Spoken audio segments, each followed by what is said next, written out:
Hi guys, welcome back. It's time for another mini lesson. Today we're going to read our last Aesop's Fable. I only have one today because it's a little longer than the usual ones, and it's the only one I had left, so we had to go with what we got.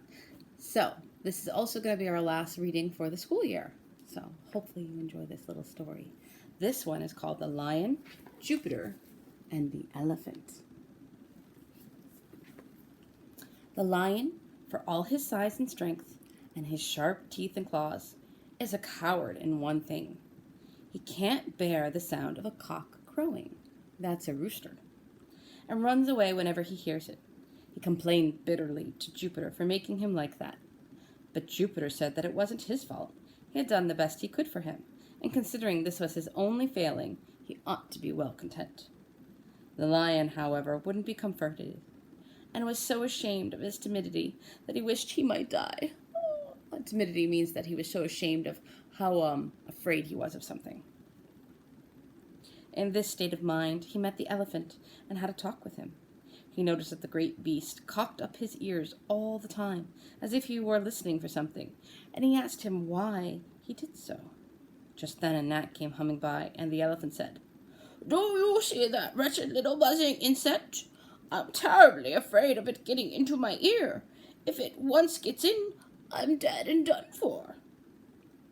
The lion's spirits rose at once when he heard this. "For," he said to himself, "if the elephant, huge as he is afraid of a gnat, I needn't be so much ashamed of being afraid of a cock, who is 10,000 times bigger than a gnat." So, what do you think the moral of this one is? Well, it's an interesting one. It talks about great, amazing beasts, the lion, who's the king of all the jungle, and the elephant, who's one of the biggest, if not the biggest land animal that we have, and what they're afraid of. The lion is afraid of a rooster's crow. Something about that sound scares it, and I don't know why. I've actually never heard that tale, so this is interesting to know. And the elephant, in this story, is afraid of a gnat getting in his ear and killing him, which probably wouldn't happen, but sometimes fears don't make sense. And knowing that this giant, the biggest land animal in the world, was afraid of the smallest little thing, made the lion, who was afraid of an animal that was at least bigger than a gnat, and I don't know if he was afraid of the animal as much as he's afraid of the noise he made, feel better.